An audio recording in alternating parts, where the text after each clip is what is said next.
आप कभी दिल्ली में आएंगे तो मैं आपको एक कप चाय भी नहीं पिला सकता, मैं ओपनली कह रहा हूं। इसलिए मुझे तकलीफ इस बात की है कि इस युद्ध में जो कुछ जीत करके हम आगे भी लाते हैं, लोगों की उदासीनता, लोगों का सोना कभी कभी ये मायूस करता है हमको कि हम इस लड़ाई के लिए भी आपसे कुछ नहीं मांगते हैं, न किसी पे एहसान करते हैं। लेकिन इस संचार क्रांति के दौर में आपके पास तमाम चीजों के लिए समय है, लेकिन आपके और भारत राष्ट्र के लिए इतना बड़ा फैसला कराने में हमारी जान निकल गई है, लेकिन आपको उस फैसले के बारे में तक नहीं पता। और उस फैसले, ऐसा फैसला सुप्रीम कोर्ट ने पिछले 20 साल में नहीं दिया, वो दे दिया फैसला। अब हम उस फैसले को जाने भी और जन जन तक पहुंचाएं। हम पे थोड़ा रहम कीजिए, हम पे थोड़ा तरस खाइए भाई। ये इसलिए कह रहा हूं कि इससे ज्यादा और शब्दों में नहीं कह सकता।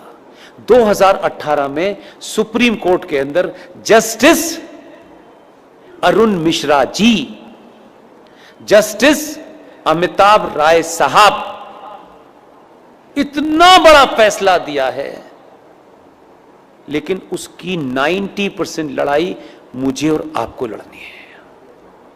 फैसला यह दिया है कि विष्णु शंकर जैन ने कोर्ट में खड़े होकर के कहा कि सर, माय लॉर्ड, देश के स्टेशन हो, बस स्टैंड हो, सड़क हो, एक्सप्रेसवे हो, जितनी भी सार्वजनिक जगह हैं इस देश में, हर सार्वजनिक जगह के ऊपर मस्जिदें बनी हुई हैं, मज़ारें बनी हुई हैं और बेतहाशा बनी हुई हैं। सड़कों के बीचों बीच में पीर बाबा मर गए हैं, कहीं स्टेशन पे मर गए हैं, कहीं छत पे मर गए हैं, यानी फ्लाईओवर तक पे भी पीर बाबा मरे हैं।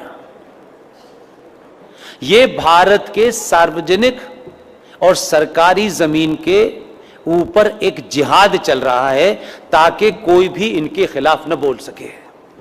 सुप्रीम कोर्ट के दोनों जजों ने हमारी पिटीशन को सुना और लंबी चौड़ी बहस नहीं की। हमारे सामर्थ्य के और हमारी जितनी ताकत थी, आप सोचिए कि हम किन किन चीज़ों से घिरे हुए हैं, उसके बावजूद भी यहाँ मज़ार है, वहाँ मज़ार है, इसका डॉक्यूमेंटेशन करने में हमने जितनी ताकत लग सकती थी लगाई, लेकिन हमारे पास ना इतना पैसा है कि हम देश में घूम घूम के यही काम करें। सुप्रीम कोर्ट ने एक फैसला दिया और फैसला क्या कहा है, उन्होंने रास्ता नहीं छोड़ा, इसमें अब कोई नया एंगल नहीं हो सकता।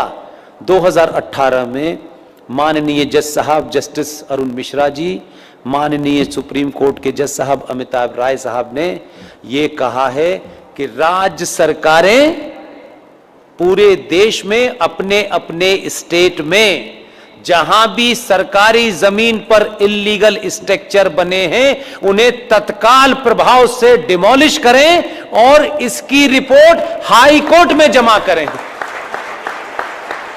यह ऑर्डर सनातनियों को नहीं पता, यह भी कोई जिहादी आपको बताने आएगा। आपको अपने फायदे की भी चीज पता नहीं है, शत्रु का भी पता नहीं है भाई, तो कैसे समझाएं? घर घर जाके समझाने की हमारे पास ताकत नहीं है। इसके लिए मैंने अभी हल्द्वानी के अंदर एक मुहिम शुरू की और आपके यहां आने से पहले कर्नाटक में बीदर में रात के 1 बजे सभा में मैंने कहा, और आपसे विनती करता हूं, आप अगर कहें तो हाथ जोड़ दो, मैं हाथ भी जोड़ने के लिए तैयार हूं कि पुष्पेंद्र कुलश्रेष्ठ, क्योंकि वही एक चीज वेरीफाइड है और वेरीफाइड नहीं है। आप अपने शहर में जाएं, पिकनिक पे जाएं, आपको इतनी सेल्फी लेने की आदत है, अच्छी बात है। जहां भी जाएं, मज़ार आपको, मस्जिद आपको सड़क पे कहीं नजर आए, कार बराबर में रोकिएगा, उसके साथ बैठ कर के एक सेल्फी लीजिएगा।